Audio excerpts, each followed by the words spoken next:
Hi, my name is Shane Rowe, and I want to tell my story and share it with you people. And so I'd like to start with my birth and where I was born, how I was raised.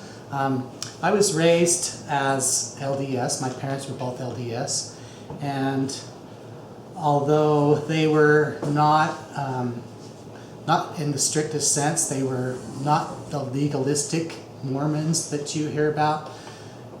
My parents would do things like skip some meetings. My dad was really more like a person who would do anything he wanted instead of going to church, such as hunting, fishing, those kinds of things. And so I did not grow up in a household where Mormonism was practiced in the strictest sense. However, I grew up in a very loving home. My parents loved us, and they taught us good things, how to be honorable people, and those kind of things. My grandparents were also Mormons. However, they too practiced sparingly, I would say, at times, because they would do things like drink tea when they wanted to, or coffee and those kind of things. One of my grandfathers was a smoker and would drink beer, so that's kind of a little bit of a different background. And I grew up though going to church, and I enjoyed attending things like scout activities, and I participated in priesthood activities for young men, and I did all of that kind of stuff, and I really enjoyed it. I liked people, and some of those people were really friendly and good, and I have nothing bad to say about those people from my youth. And I think early on I believed everything that Mormonism taught, the Joseph Smith story, the Book of Mormon.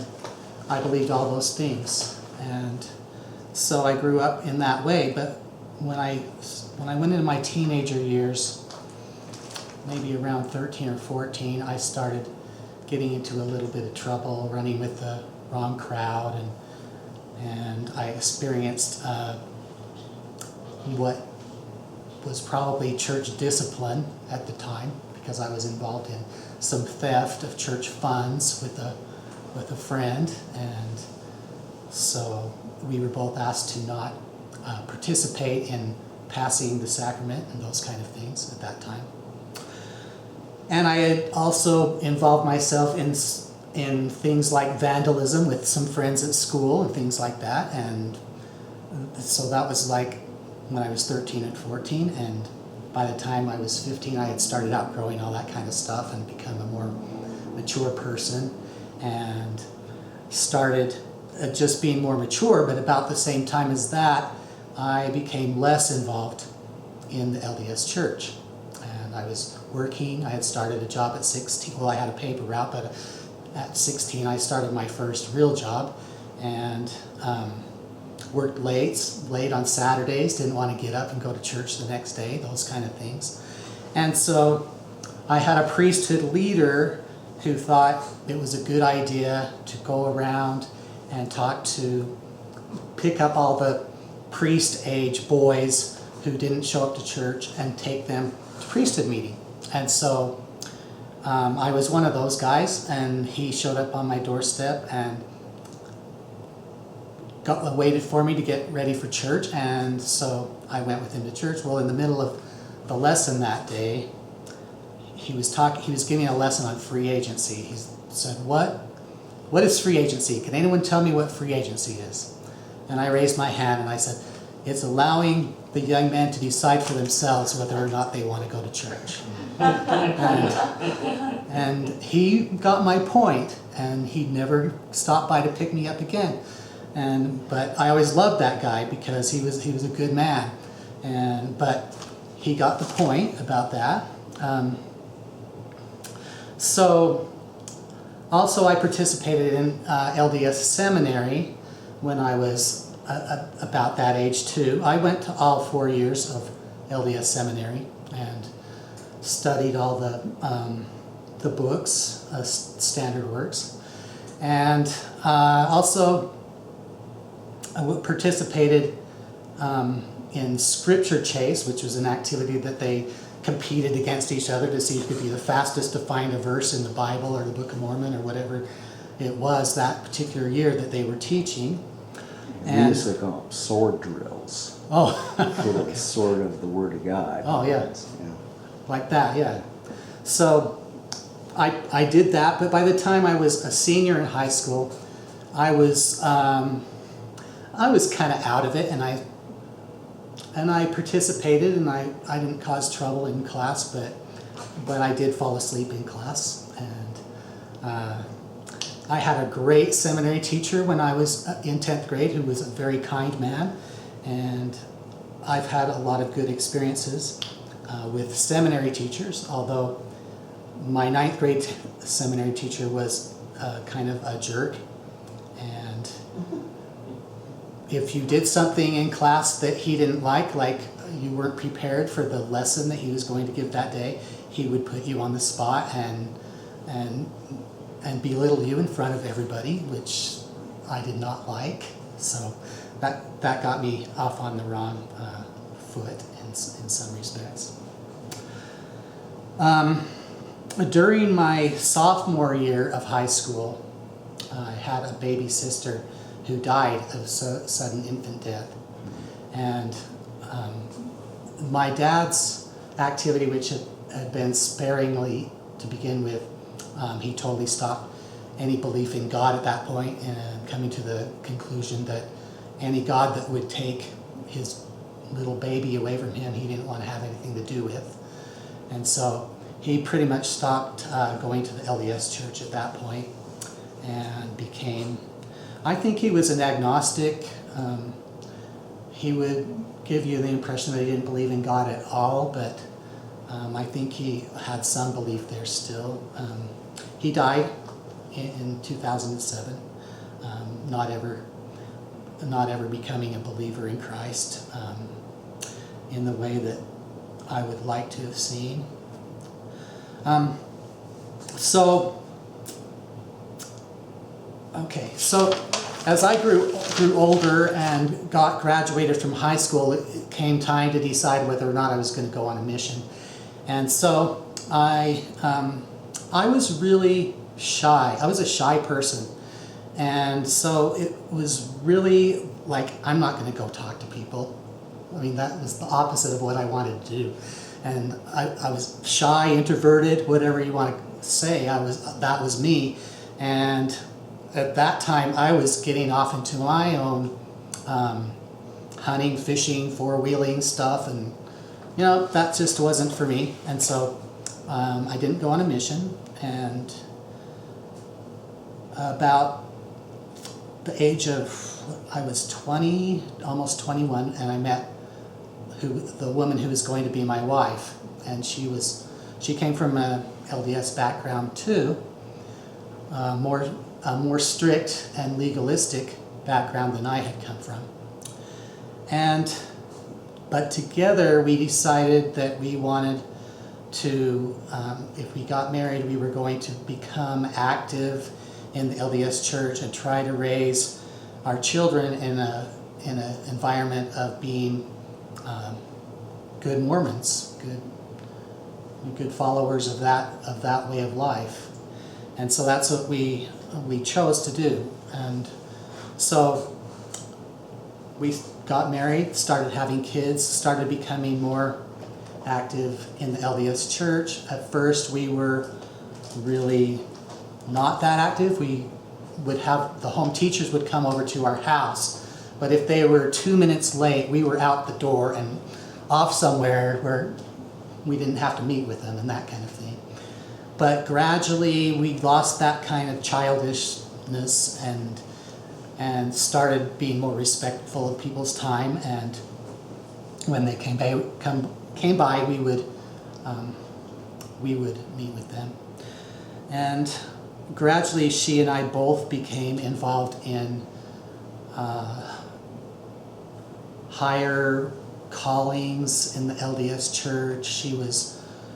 She got in primary presidency, was a primary president, was a young women's presidency, in the Relief Society presidency, and at the same time I was in elders quorum presidencies and presidents and high priest group leaders, and also I was on the stake high council and callings like that.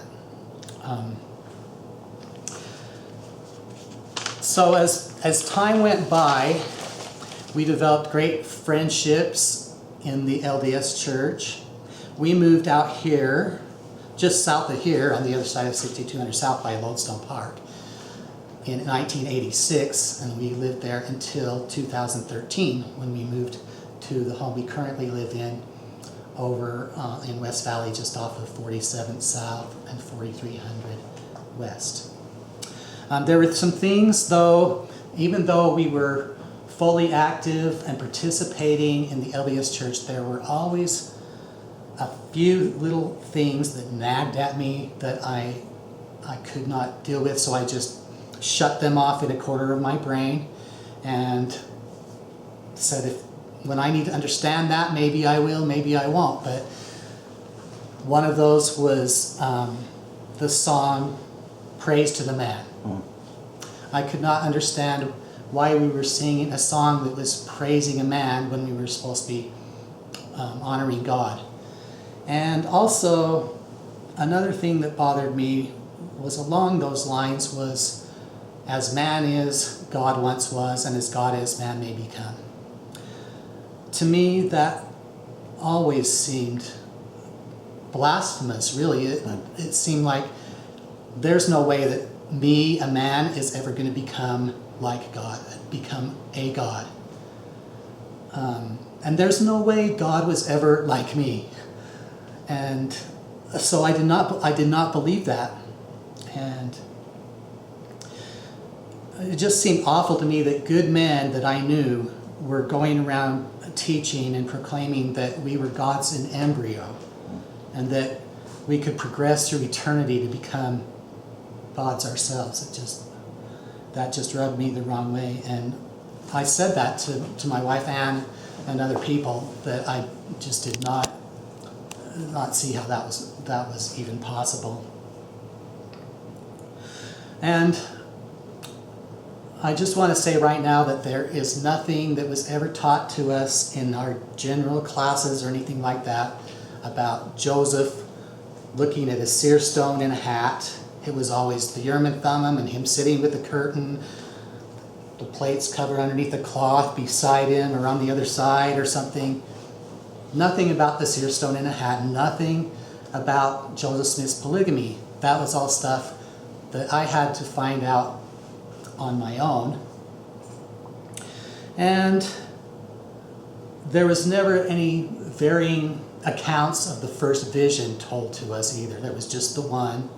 We never heard that there was other ones, and if we did, if we would have, it would have been explained away, or it would have just been lightly touched on that there was other accounts, but they would not have gone into detail about it to put any kind of questions in our minds. Because I think that was a big thing with the church, was that they were always trying to not cause anybody to go and do their own thinking or research.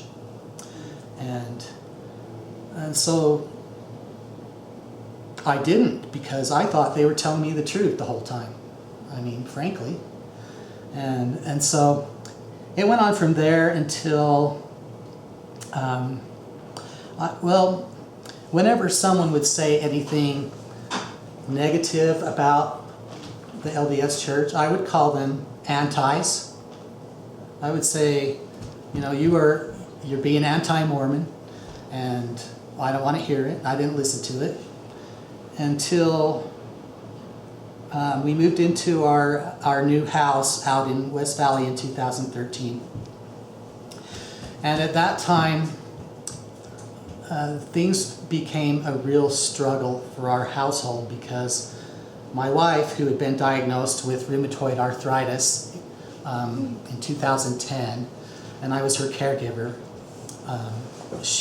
we needed to move to that house because her health was so bad that she could not go up the stairs in our old house to use the restroom, so we had to find a Rambler. And we moved to this Rambler in West Valley, and then 4 months after we moved in, I get a call from my daughter, my married daughter, who said that her bishop had asked her to call us and see if they could move in with us because they were not able to make ends meet, which we did. We let them move in with us, but we did not. Bishop could not make ends meet. No, his daughter. My daughter's bishop asked her to call Oh, the us. daughter's Yes. bishop. Okay. Yeah. Sorry, I just want to Yeah. get the story straight. So they called us and asked us, and of course we're not going to turn down our kids, but when they moved in, they were acting really strange. They were not helpful, and so I ended up, instead of being the caregiver for my wife, I ended up doing all the work for my daughter and her husband and their 4 kids who moved in with us in addition to that. So by the middle of 2014, so we had been in the house almost a year, and they had been with us about 8 months of that year. My wife was so negative with both her illness and with them that it was driving me over the edge and stuff. And at that time I was serving as on the High Council in our new ward. And so I was just, I was at the end of my rope right then. I mean, I could not handle the pressure of both trying to take care of my wife and them, and the negativity that was associated with it. It was driving me over the edge. And so I had talked to some people, some friends of mine. I don't know, some of you might even know a couple of them that had left the LDS church. Ryan and Michelle Philby, I don't know if anybody you know them, but they were in my LDS ward over here by Lodestone Park. And they had left the LDS church a couple of years earlier. And I remember talking to Ryan on Facebook, because he was bringing it up on Facebook that they were leaving, and he had researched Joseph Smith and all this and found out that it was just not true. And so I remember cautioning Ryan and saying, well, just don't stop believing in Christ just because you don't believe in Joseph Smith anymore. I remember saying that to him on Facebook, and because I'd heard, a lot of people leave the LDS church and become atheists or whatever, throw out the baby with the bathwater kind of thing. And so I remember I started thinking about why Ryan and Michelle had left, and I started doing some research on my own, and then I talked to an old friend of mine, and she witnessed to me about Christ and the LDS church not being true and things like that. And so I started really digging into it then and researching. And this was in October, and by December I had decided that I could no longer believe in the LDS church. So the first person I told was Anne, my wife, and of course she did not take it well at all, and so we argued a lot about it, and I went in and talked to the stake president, and I told him, because I was on the High Council, I said,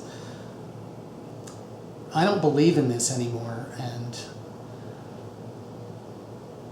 I don't think I should be doing this church calling because I don't believe in it. And my stake president was a very kind man, and he told me, you're really courageous for coming in here and telling me this. And he asked me, he said, would you go home and pray about it and fast about it and then come back in 2 weeks and talk to me about it again. And so I agreed to do that. And I did do it. And 2 weeks later, I went back and I said, I still feel the same way. And he said, well, I respect your decision. And we kind of went from there, and I got released from my calling. But at that point, my antagonism and stuff with my wife and the feeling between us was so harsh that I could not really proceed as far as finding another church to go to or anything like that, because it was just a really bad situation in our home. And so I just kind of stayed home on Sundays and didn't go anywhere or do anything until a few months later, and then she finally calmed down enough that I was able to at least go out. I think the first place I went was the Baptist church that's on Bangalore and 47th South. That was closest to my house, and I said, there's a Bible study on Wednesday nights. I'll try that, see how that goes.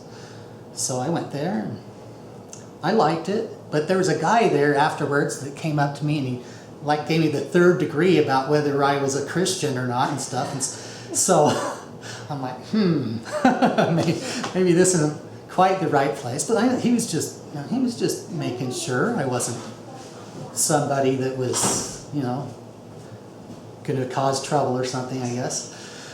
But I was new, so I was just kind of shopping around to see what was out there and that kind of thing. I went to another church that was way over there on the east side off of Fort Union Boulevard, and I liked that one, but it was a long ways from home. And so I tried Lifeline. And Lifeline, I loved Lifeline. That's where I'm still going. So I started going to Lifeline in November of 2015.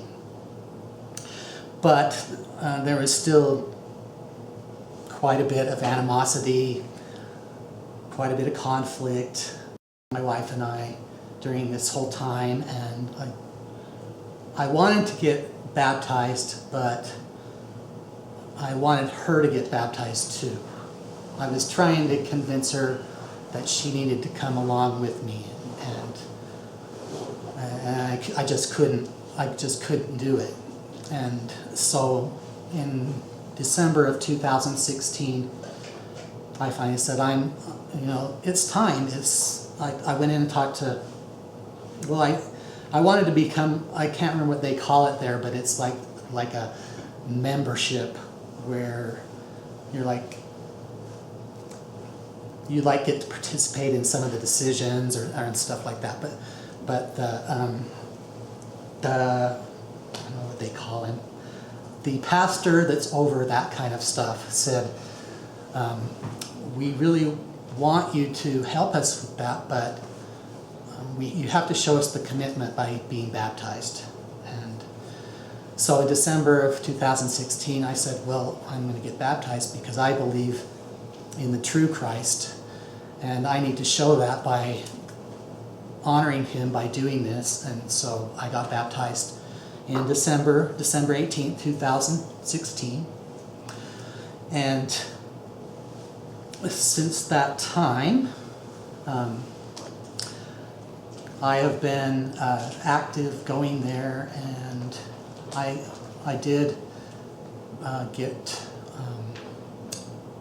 my name taken off the records of the LDS Church. It took me a while to do that, but I went through quitmormon.com to do that. And now I would say that my testimony is this, that I believe now in a triune God, not in three separate beings. I believe in a God who did everything for me, who took my sins upon him, and that I do not have to atone for those. I just have to believe that he did. It's not about what I did. It's about what he did. And that he died and was raised the third day, and that we can go and return to him just because of what he did, not because of anything we do. And I'd say that's pretty much it.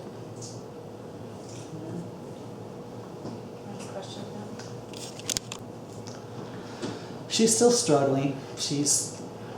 But she will watch. She's been doing things like she'll watch some of the videos that, like, I'll give her some of those, Jeff Durbin talking with Mormons and stuff videos, and she'll watch those sometimes. And she actually investigates things, but she tends to side with the explanations of fair Mormon instead of the people that I give her to listen to. But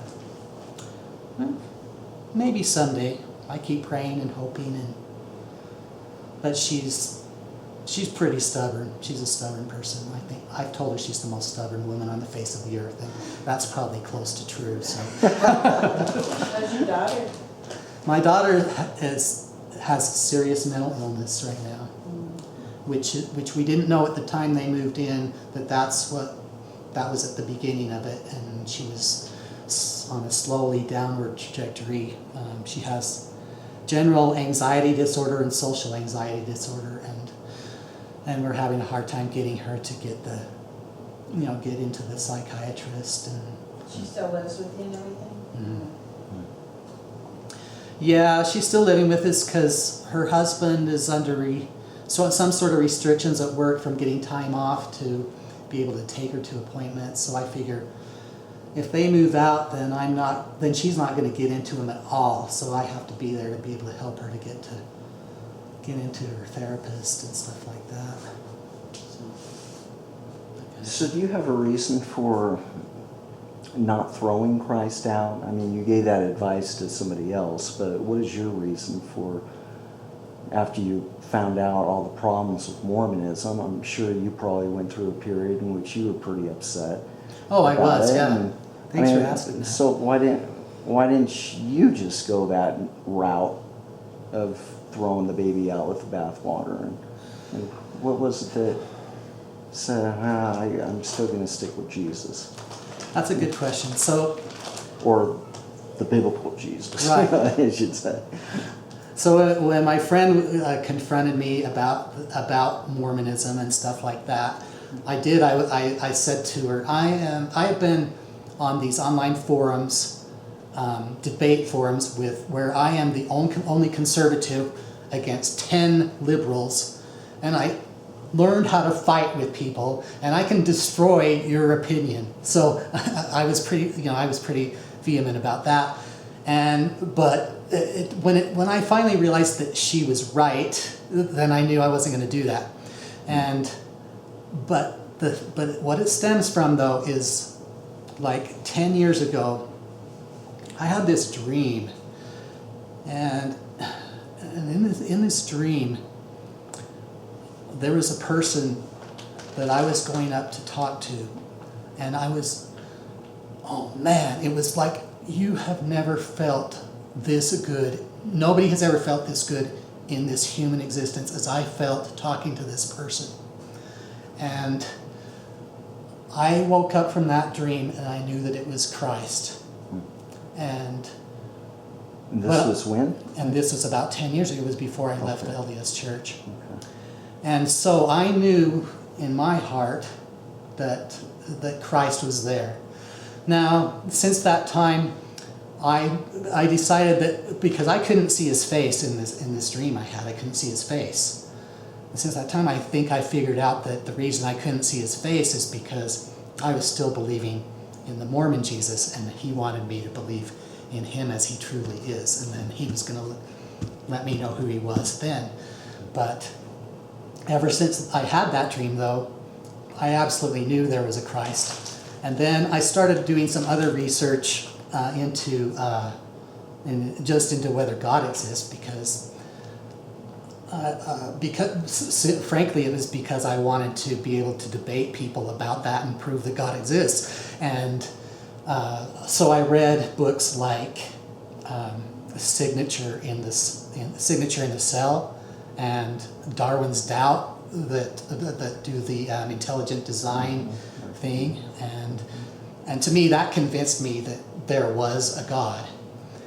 I didn't really doubt it before, but when I read how how intricate the cell design was and stuff like that, I thought there's no way that there's no God.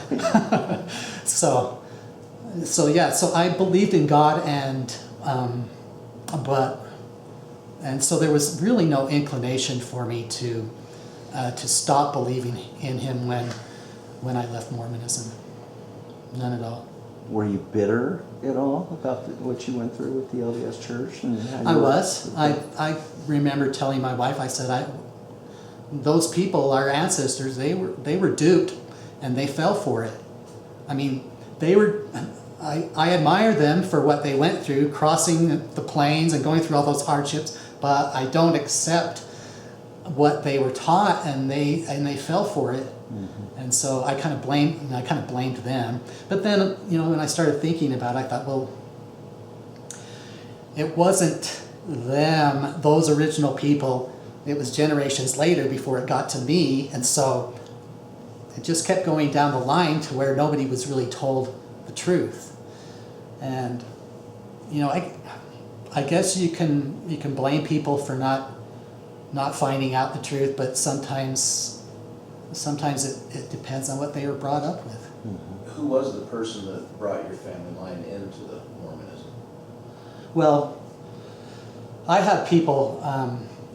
4 of my grandparents' lines three of my grandparents' lines go all the way back to the pioneer days, and my other grandma was an original convert in Denmark, and that was around early 1900s. Were you a Temple Mormon? Yes. Mhm. Oh, yeah. You have to be one people. Did the temple cause questions with you when you went through? Or did you just accept it as this just... Well, I did wonder. I wondered where all these, because I had always heard temple's a place where you can get, revealed wonderful, important doctrines and stuff like that. The answers. And it was just kind of a do these things by rote thing after a while, Mm-hmm. It wasn't learning anything really for me. And I didn't really know about the connection with the Masons back then. It was later that I found out about that. Mm-hmm. But Was it before 90 that you went through? yes. So they still did that? So I did. We did the old throat slashing Blood oath routine. slash. Yeah. Mm-hmm. Yeah, that kind of thing. And then in more recent times, I was a participant in sealing groups and things like that. So, but Sealing groups, can you describe that? they have groups that, like our ward would have different couples who would meet together on what they called Ward Temple Night, and you would go and do sealings for the dead, which is just basically marrying 2 people together that were dead, that were husband and wife in their life, but they had never been a Mormon, so Right. they never had those ordinances performed for them.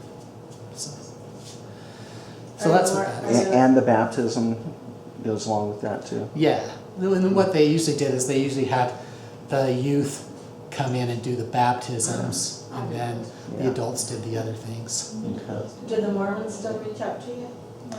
Yes, as a matter of fact, they're still pretty friendly. And I did have one guy who I used to serve with. He was the bishop, and I was one of his counselors, who actually came over when he found out I was questioning the church and tried to convince me to come back. And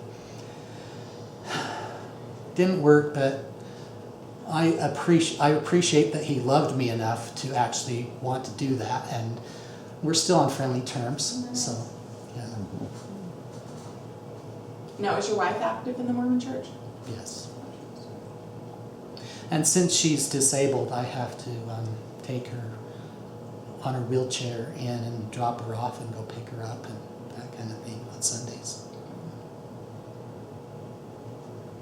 So, and I still have, and I have it like the guys who were my home teachers at the time, they came to my baptism. Oh, wow. And, yeah, and my son came and he's active LDS. And the home teachers, they don't call them home teachers anymore, but they still show up at our house. Ministering, Yeah. ministering. And now they're gonna have a radio station, right? Is that what it was? Yes, What's that? Is there gonna be a radio station? They're doing a talk radio program. Oh, yeah. Because That's they a, say if part of it's the knocking media. at your door, it's not your home teachers, it's the radio station. I think I heard that on Fort. Yeah, maybe I shouldn't give the radio coordinates. I don't know. I accidentally heard it by chance. Anyway, any more questions? Anybody offer you a compelling reason to stay in the church? Or what was the most compelling thing that you heard by anybody? Well, it was mostly apologetics about the stuff that I had questions about, like the, like the polygamy and the. And what did they tell you? It'll all be worked out later. Yeah, it was basically that kind of stuff.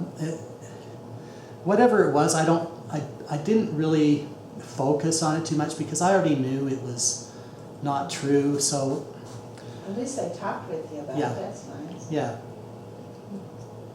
it was nice. And my friends, like I went skiing with one of my buddies that was LDS, and I told him as we rode up on the stair lift. I guess it is stairlift sometimes. On the chairlift, I told him, I said, I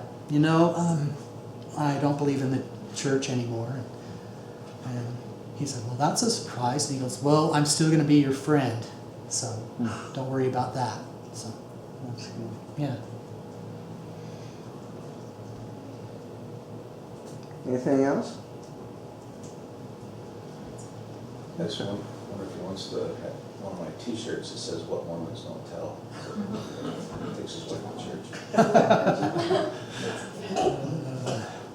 Just kidding. Well, would you close us in prayer? Sure. Okay. Dear Lord, thank you so much for being who you are and for helping us through our trials and our difficulties. And we pray also for our Mormon friends and neighbors that they will be reached and touched and shown who you truly are, that we can help with that and that we can be instruments in your hands when you need us to be, and that you will bless us with courage and faith. In Jesus' name, amen. Amen.